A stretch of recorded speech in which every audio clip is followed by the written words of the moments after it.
Bismillahirrahmanirrahim. Assalamualaikum warahmatullahi wabarakatuh. Alhamdulillahi rabbil alamin. Wabihi nasta'in ala umurid dunya waddin. Ashhadu an la ilaha illallah wahdahu la syarika lah wa ashhadu anna Muhammadan abduhu wa rasuluhu la nabiyya wa la rasula ba'dah. Amma ba'du. Bapak Ibu jamaah kajian ba'da maghrib dan insyaallah nanti sampai ke Isya yang selalu dimuliakan Allah. Pada kesempatan kali ini, sebagaimana jadwal rutin kita di masjid yang kita cintai, yaitu Masjid Besar Kota Sleman, bahwasanya kita akan bersama-sama belajar mengenal tentang jiwa kita, mengenal tentang diri kita. Ternyata tidak hanya perlu mengenal Allah, tidak hanya perlu mengenal orang lain, tapi juga perlu mengenal diri kita sendiri. Oleh karenanya Bapak Ibu sekalian, pada pertemuan lalu kita sedikit gambaran umum bahwasanya di diri kita ini ada kalanya memerintahkan untuk kebaikan, ada kalanya memerintahkan untuk keburukan. Yang tentu yang namanya kebaikan itu semua datangnya dari Allah. Ketika ada keinginan dalam kebaikan, ada hal ketika kita melakukan kebaikan kok lupa dan gelisah, ini artinya masih dalam kebaikan. Berarti itu datangnya dari Allah Subhanahu wa taala. Karunia dari Allah. Adapun Bapak Ibu, ketika kita bermaksiat kepada Allah, enjoy saja, bahkan senang, bahkan tenang, gitu, nyaman. Ini artinya ada perintah dari nafsu kita, ada perintah dari syaitan. Nah, kedua inilah Bapak Ibu sekalian yang selalu bertolak belakang, yang selalu membangkang, yang selalu menghindar dari perintah Allah Subhanahu wa taala.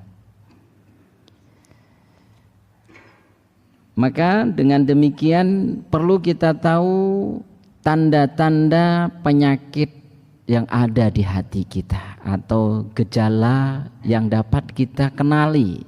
Apa sih ciri-cirinya kalau hati kita ini lagi masalah? Bisa dibuka di halaman 25 Bapak Ibu. Di antara tanda-tanda penyakit hati disebutkan pertama, sulit meraih sesuatu yang diciptakan baginya. Yang kedua, tidak merasa sakit karena luka-luka maksiat. Yang ketiga, pemiliknya tidak merasa sakit dengan kebodohannya terhadap kebenaran. Yang keempat, pemiliknya beralih dari makanan-makanan bergizi kepada racun yang mematikan. Dan yang terakhir pada buku ini disebutkan pemiliknya menghuni dunia dengan perasaan ridho, tenang dan tidak merasa asing, serta tidak mengharap akhirat dan tidak beramal untuknya. Tanda penyakit hati yang pertama, sulit meraih sesuatu yang diciptakan baginya. Misalnya Bapak Ibu tentang mengenal Allah, ini jauh dari pengetahuan dirinya. Ia nggak kenal sama Robnya sendiri, dan itu nggak mau tahu. Ia tetap nyaman-nyaman saja dalam kepribadiannya, nyaman-nyaman saja dalam hidupnya. Padahal ia nggak kenal sama Tuhannya, ia nggak kenal sama Allah Subhanahu wa Ta'ala. Begitu pula tentang penciptaannya. Sebagaimana Allah ciptakan dirinya dengan kesempurnaan, ia pun tidak mau tahu tentang itu. Begitu pula tentang kerinduan dirinya kepada Rabb-nya, perjumpaan dengannya. Jadi tidak ada harapan, tidak ada niatan, tidak pernah bertekad ingin ketemu sama Allah. Begitu pula dengan berserah diri kepada Allah, tidak ada. Tidak ada. Kok ada satu waktu dia benar-benar merendahkan diri di hadapan Allah. Ini tidak ada terpikirkan olehnya, tidak pernah terbesit dalam jiwanya.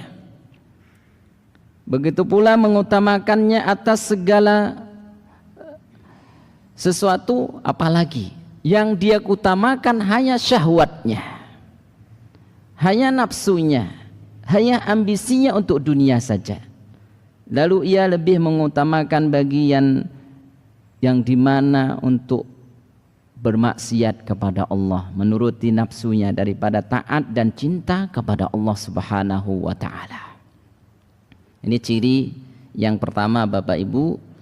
Jadi hati kita ini kalau sudah lagi masalah, ini kalau sholat aja sudah mulai malas, ini berarti ada hal yang gak beres. Kita kembali melihat potretan para ulama dulu, para salafus saleh dahulu Bapak Ibu. Mereka rindu dengan sholat. Bahkan sebagian mereka kalau sholat tahajud itu membuat atau menyediakan pakaian spesial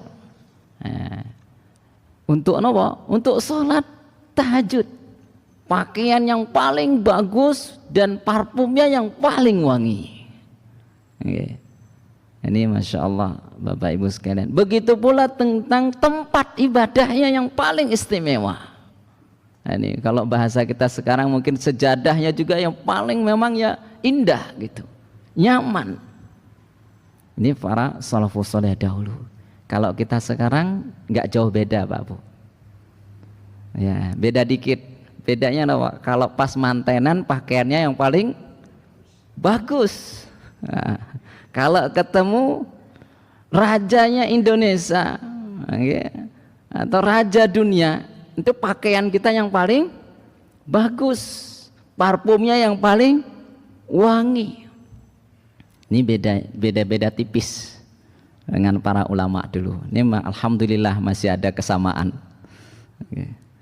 Nah, Bapak Ibu sekalian yang dimuliakan Allah, jadi ternyata para salafus saleh dahulu bagaimana kerinduan mereka ini membuktikan bersihnya hati mereka, sucinya jiwa mereka, sehingga tatkala sholat malam mereka jadikan pakaiannya spesial, parfumnya spesial. Kenapa Bapak Ibu? Karena mereka tahu saat itu mereka lagi dekat dengan Allah. Saat itu mereka lagi bercengkrama dengan Allah Subhanahu wa Ta'ala. Ini Masya Allah.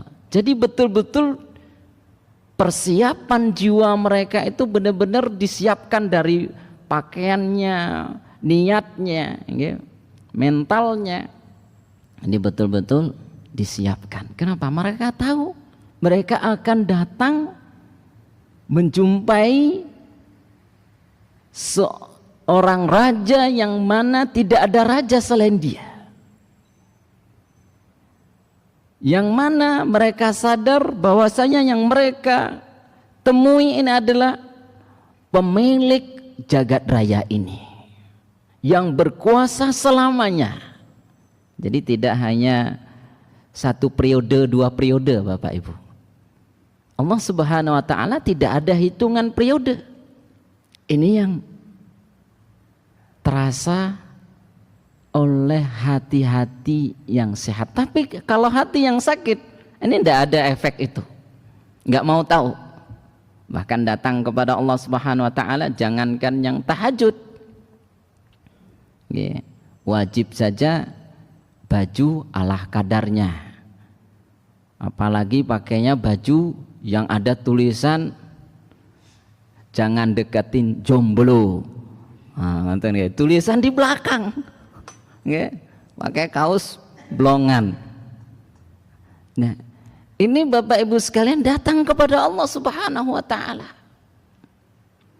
Tapi kalau datang sama sang raja, sama pemimpin-pemimpin negeri, maka pakaian yang rapi. Nah, tapi datang kepada Allah Subhanahu wa taala, Masya Allah. Apalagi waktu subuh Bapak Ibu belum mandi, ini syukur-syukur sikat gigi saja tidak langsung sholat subuh. Ini naudzubillah min dzalik. Ini gimana menghadap Allah Subhanahu wa taala? Mungkin ini bagian dari kenapa doa-doa kita ini tidak diterima sama Allah. Belum langsung diberikan cash sama Allah. Mungkin ini terapi yang Allah inginkan buat kita. Kita sadarkan diri dulu bahwasanya kita ini minta kepada yang memang selalu memberi, tidak akan pernah tidak diberi. Allah ingin berikan ujian kepada kita. Sabar enggak kita akan menanti proses untuk menjadi lebih baik ini. Bapak Ibu sekalian yang dimuliakan Allah, oleh karenanya Allah Subhanahu wa taala berfirman di surah Al-Furqan di ayat 43, kata Allah Subhanahu wa taala, A'udzu billahi minasy syaithanir rajim. Ara'aita man ittakhadha ilahahu hawahu fa anta takunu 'alaihi wakila. Kata Allah Subhanahu wa taala, ara'aita man ittakhadha ilahahu hawa. Terangkanlah kepadaku tentang orang yang menjadikan hawa nafsunya sebagai ilahnya. Hawa nafsu sebagai Tuhannya, sebagai sesembahannya, sebagai rajanya, sebagai komando dalam hidupnya, menjadi sandaran dalam kehidupannya.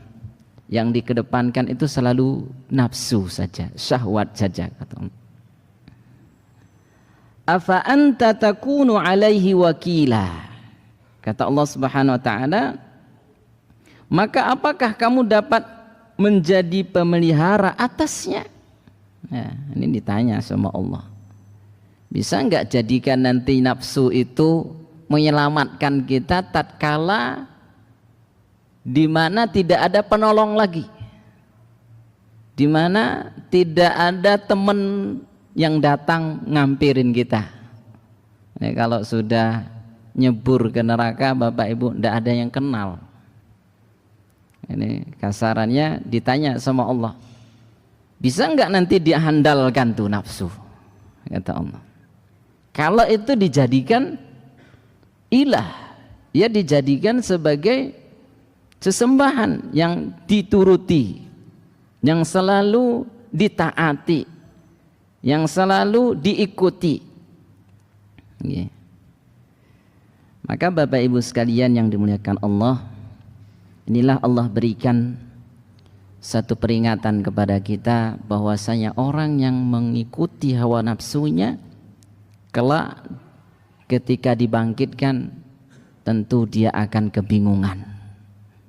Menyesal juga tidak bisa diulangin lagi.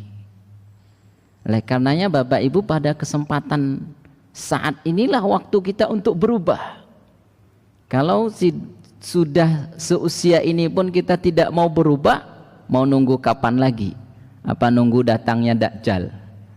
Apa nunggu datangnya Ya'jud dan Ma'jud? Atau nunggu dulu matahari kalau sudah terbit dari barat? Na'udzubillahi min dzalik. Maka kalau sudah matahari terbit dari barat, Bapak Ibu, taubat sudah tidak diterima. Karena kita sadar bahwasanya syarat akan diterimanya taubat yaitu sebelum matahari terbit dari barat. Atau sederhananya, nyawa sudah sampai ke tenggorokan. Dan sudah ada simbolis yang Allah jadikan, yaitu Fir'aun. Sebagaimana Fir'aun itu ketika ajalnya sudah dekat, dia mengatakan ilah au ahad ahad. Dia mengatakan Allah Tuhannya, Allah Tuhannya, Allah sesembahannya, tapi sudah tidak bermanfaat lagi, tidak berfungsi lagi keyakinan itu. Keyakinan yang dibutuhkan hari-hari ini, di mana tatkala kita sehat dan ada perasaan hati mengenal Allah Subhanahu wa taala, di antaranya Bapak Ibu, kita tahu diri kita ini lagi masalah hatinya. Dengan apa?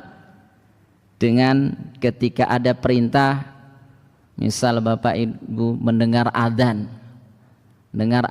sudah bergetar hatinya, pengen segera berangkat ke masjid. Ya, walau dengan demikian kadang-kalanya ada halangan, mungkin datang tamu atau urusan yang memang belum bisa kita tinggalkan sehingga kadang-kalanya masbuk. Kalau ada hati yang memang condong seperti ini, tentu ini adalah hati yang baik. Tapi ketika tidak ada perasaan mementingkan panggilan Allah, ini menandakan hati lagi masalah. Kalau dengar adzan itu biasa saja, melihat kekuasaan Allah itu biasa saja. Termasuk ketika kita bercermin Bapak Ibu, melihat keindahan yang ada pada diri kita ini. Ini kalau kita lihat, kita tatap dengan baik, bagaimana kesempurnaan dalam penciptaan diri kita. Kalau kita ukur Bapak Ibu antara kuping satu sama kuping yang satunya, kanan sama kiri ini sama, tidak sedikit pun berkurang. Artinya besarnya sama, lebarnya sama. Okay. Ini Masya Allah. Kadang-kalanya Bapak Ibu kita lihat kekuasaan Allah Subhanahu wa taala seperti sarang laba-laba. Ini bagaimana begitu indah. Itu tentu bagian dari ciptaan Allah Subhanahu wa taala yang Allah tampakkan kepada diri kita. Sehingga Bapak Ibu sekalian, sebagian ulama salaf mengatakan tentang hati, itulah hati yang apabila merindukan sesuatu ia menurutinya, yaitu menuruti hawa nafsunya. Lalu ia mengarungi hidup di dunia ini seperti kehidupan binatang yang tidak mengetahui Rabbnya dan tidak menyembahnya dengan mentaati perintahnya dan larangannya. Sebagaimana disebutkan oleh Allah Subhanahu wa taala di dalam Al-Qur'an di surah Muhammad, Bapak Ibu sekalian, Allah Subhanahu wa taala mengatakan di ayat ke-12, Innallaha yudkhilul ladzina amanu wa 'amilus salihati jannatin tajri min tahtihal anhar walladzina kafaru yatamatta'una wa ya'kuluna kama ta'kulul an'amu wan naru mathwal lahum. Di sini Allah Subhanahu wa taala menyebutkan pertama kali orang-orang beriman. Kalau di buku kita langsung pada poin orang-orang kafir. Awal kalimat pertama pada ayat ini Allah katakan innallaha yudkhilul ladzina amanu wa 'amilus salihati jannatin tajri min tahtihal anhar. Sungguh Allah akan memasukkan orang-orang beriman dan mengerjakan kebajikan ke dalam surga. Jadi yang mengalir di bawah surga tadi Bapak Ibu kata Allah sungai-sungai. Ini untuk orang beriman. Adapun orang yang kufur, orang yang kafir, kata Allah, walladzina kafaru yatamatta'una wa ya'kuluna kama ta'kulul an'am wan naru mathwa lahum. Kata Allah, dan adapun orang-orang yang kafir menikmati kesenangan dunia dan mereka makan seperti hewan makan. Kata Allah, kelak mereka ini ya ditempatkan di neraka jahanam. Kelak mereka akan ditempatkan di neraka. Nerakalah tempat tinggal mereka, kata Allah. Jadi orang-orang yang memiliki sifat di dunia ini tidak lebih baik daripada hewan, yaitu kalau malam ya tidur, siangnya ya main gitu, bercanda sama teman-temannya, bersama keluarganya, tidak ibadah kepada Allah Subhanahu wa taala. Kayaknya di ayat lain Allah mengatakan ulaika kal an'am, mereka seperti hewan, balhum adall, bahkan lebih buruk daripada hewan. Kenapa tidak Bapak Ibu? Manusia ini diciptakan dengan sempurna, diberikan akal, tapi enggak menggunakan akal, enggak menggunakan kenikmatan yang sempurna ini untuk taat kepada Allah. Kan lebih baik hewan. Kalau hewan Bapak Ibu gemuk, badannya ya berdaging ya, jadi malah disenengin jagal ya, disenangi jagal. Nah, ini kalau manusia Bapak Ibu sekalian dagingnya banyak malah tidak disenengin. Kenapa? Keluarga mungkin mengatakan ini virusnya terlalu banyak, disuruh olahraga keliling dengung dulu, muter-muter. Untuk apa? Untuk mengurangi kolesterolnya. Nah, ketika gemuk Bapak Ibu manusia malah ditakuti. Tapi kalau hewan gemuk disenangin buatan Pak Bu, disenangi. Nah, apalagi para peternak, tentu yang dicari adalah hewan yang gemuk, yang berdaging, apalagi pas musim Idul Adha nanti Bapak Ibu. Nah, ini hewan. Ternyata manusia yang nanti memiliki sifat seperti hewan, kata Allah Subhanahu wa taala, mereka ditempatkan kelak di tempat neraka. Na'udzubillahi min dzalik. Ternyata Bapak Ibu sekalian, hidup kita ini memang bukan untuk hanya di dunia saja, tapi ada kehidupan setelah dunia ini yang itu abadi, di mana? Di akhirat. Orang yang dia hidup yang memikirkan hanya di dunia saja, Allah sebutkan mereka ditempatkan besok di neraka. Kemudian juga dijelaskan dalam buku ini besarnya pahala sesuai jenis amalnya. Jadi kalau nanti dibangkitkan di akhirat itu tentu sesuai dengan perbuatan kita. Ia tidak menjalani hidup seperti yang dicintai dan diridhoi Allah, serta ia bukanlah hendak mati yang tidak berperasaan, akan tetapi ia justru menjalani hidup untuk bermaksiat kepada Allah dengan fasilitas nikmatnya. Ini orang yang hatinya lagi terjangkit penyakit Bapak Ibu, dia tidak akan pernah memang memikirkan nikmat ini digunakan dalam ketaatan kepada Allah. Usia mudanya ia gunakan untuk taat kepada Allah, ini enggak kepikir. Tenaganya ia gunakan untuk taat kepada Allah, ini enggak mikir nanti pasti akan ada hisapnya, ini enggak mikir sampai ke situ. Nah, yang penting sekarang saya masih muda, dimanfaatkan maksiat gitu. Hanya demikian. Ini tidak ada respon dari tubuhnya, tidak ada respon dari dirinya. untuk akan taat kepada Allah Subhanahu wa taala. Yang ada hanya mumpung masih muda. Kalimat dalam kemaksiatan mumpung masih muda. Nanti saya taubat kalau sudah tua. Bahkan naudzubillah kalau pas lagi diberikan jabatan ini nggak sadar, mumpung masih saya saat ini berjabat ya sesuka saya. Kalau nanti sudah nggak ada jabatan saya mungkin nggak bisa berbuat apa-apa. Maka kalau nggak peka, nggak ada respon Bapak Ibu dari kesadaran untuk dapat kuasa, kesehatan, badan yang kuat, kekuasaan untuk taat sama Allah Subhanahu wa taala, ini bertanda hati lagi masalah.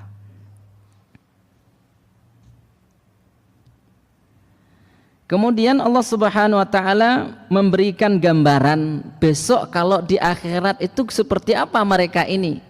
Di neraka tadi bagaimana? Nah, ini Allah sebutkan, Bapak Ibu sekalian, saat di akhirat ia tidak akan menjalani hidup dengan merasakan ketenangan. Yang pertama, hidupnya di akhirat itu nggak akan tenang, tidak bisa mati, dan hilanglah perasaan karena rasa sakit. Ya tidak mati dan tidak pula hidup.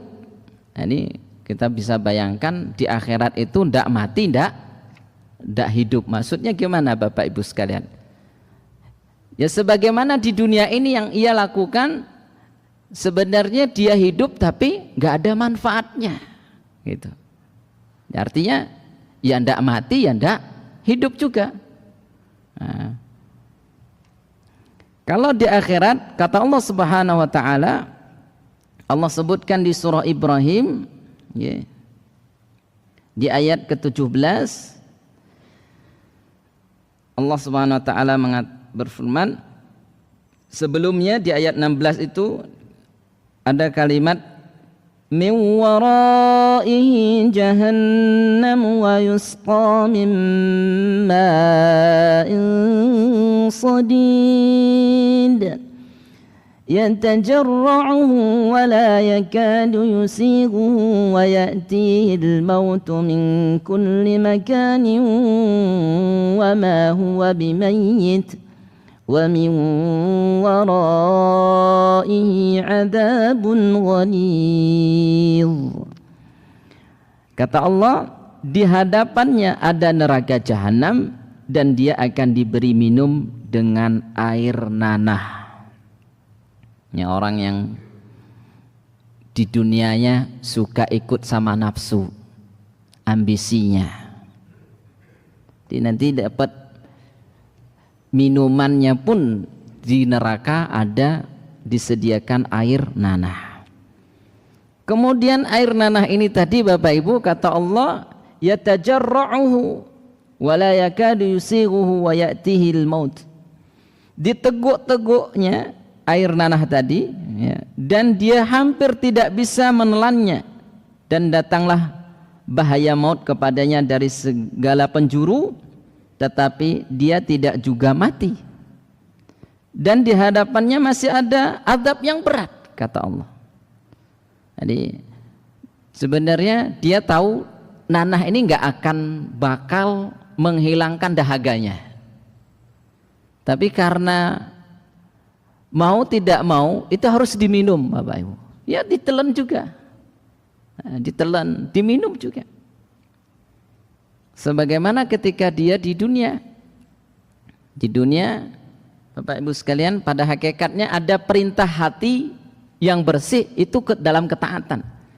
Tapi perintah hati dalam ketaatan ini ia tutupi dengan kemaksiatan kepada Allah melalui ikut sama nafsunya. Sehingga perintah dalam baik itu tertutup.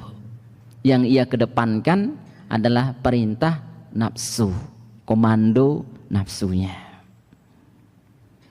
Sehingga besok di akhirat kata Allah, dia pun dibuat seperti itu. Sebagaimana juga Bapak Ibu sekalian, dalam satu ayat Allah ceritakan tentang orang yang buta. Di dunia ini kan bisa melek, bisa lihat sana sini, bisa melihat keindahan. Di akhirat itu tiba-tiba buta.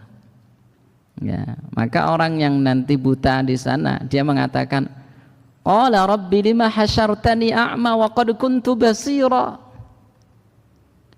Orang ini mengatakan, ya Allah, kenapa saya hari ini ketika engkau bangkitkan dalam keadaan buta?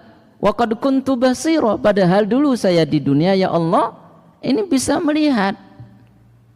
Mata saya ini sehat, enggak rabun gitu, enggak sakit. Tapi kenapa ya Allah hari ini saya enggak bisa melihat? Kata Allah Subhanahu wa taala, wa kadzalika tunsa. Nah, demikianlah engkau dulu lupa. Artinya melupakan ayat-ayat kami, kebesaran-kebesaran kami, aturan-aturan kami. Ini kata Allah Subhanahu wa taala tentang orang yang di dunia ini ikut selalu sama ambisinya. Seperti kadang-kalanya Bapak Ibu waktu subuh ini waktunya agak panjang ya, tapi takut rezeki mungkin di pasar, di kebun ini hilang ya, pelanggan pergi bagi para pedagang atau yang lainnya, mungkin nanti takut telat kalau ke kantornya ya, atau juga takut telat nanti datang ke sekolahnya. Sehingga Bapak Ibu sekalian ketika sholat dikir pun tidak sempat, sholatnya saja tidak khusyuk. Kenapa? Tergesa-gesa pengen cepat selesai. Makanya Bapak Ibu yang dipilih masjid mana? Masjid yang bacaannya pendek. Nah, makanya kalau imam itu Bapak Ibu yang paling disukai adalah imam tariful qul. Nah ini juga bagian dari tanda Bapak Ibu ketika kita mencari hal-hal seperti ini bukan berarti artinya sekali-sekali memang urgent, artinya ada kepentingan kita kadang-kalanya perlu memang pendek gitu. Tapi kalau terus-terusan pengennya yang pendek saja, ini lagi masalah hatinya. Setiap kemanapun kita, di kondisi apapun, yang pengennya kalau sholat itu sholatnya yang cepat, imamnya yang cepat, bacaannya cepat. Kalau imamnya mungkin agak tartil sedikit, mungkin sampai sensornya keluar, otomatis nih kau Pak Bu. Jadi sebenarnya tidak mau, tapi karena sudah hati tadi masalah, keluar sensor Pak Bu. Sensornya dengan sebenarnya nggak mau batuk, tapi ya dipaksakan keluar suara tuh. Nah, jadi kalau udah ada gejala seperti itu, berarti ada yang masalah di hati kita. Maka kenikmatan Bapak Ibu, dan ini bisa dilatih Bapak Ibu, bisa dilatih. Dan tentu untuk menjaga stabilitas iman kita perlu latihan. Sebelum kita tutup Bapak Ibu, di antara kiat agar hati ini terus terjaga Bapak Ibu sekalian, pertama jaga keikhlasan hati kita. Yang kedua, terus berdoa kepada Allah. Yang ketiga, cari lingkungan yang dapat menstabilitaskan iman kita. Hati yang bersih yang ada pada diri kita ini bisa stabil. Ini perlu lingkungan, perlu teman.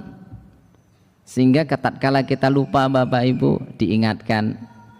Makanya ketika kita dulu mau menikah Bapak Ibu, kan sudah dianjurkan dalam Islam pilih yang beragama.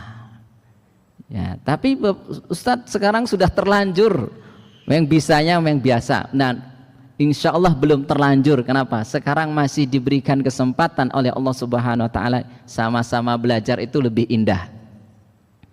Apalagi Bapak Ibu punya putra, punya keluarga, nih kalau pas kajian tarik semua tangannya Pak Bu, bawa ke masjid.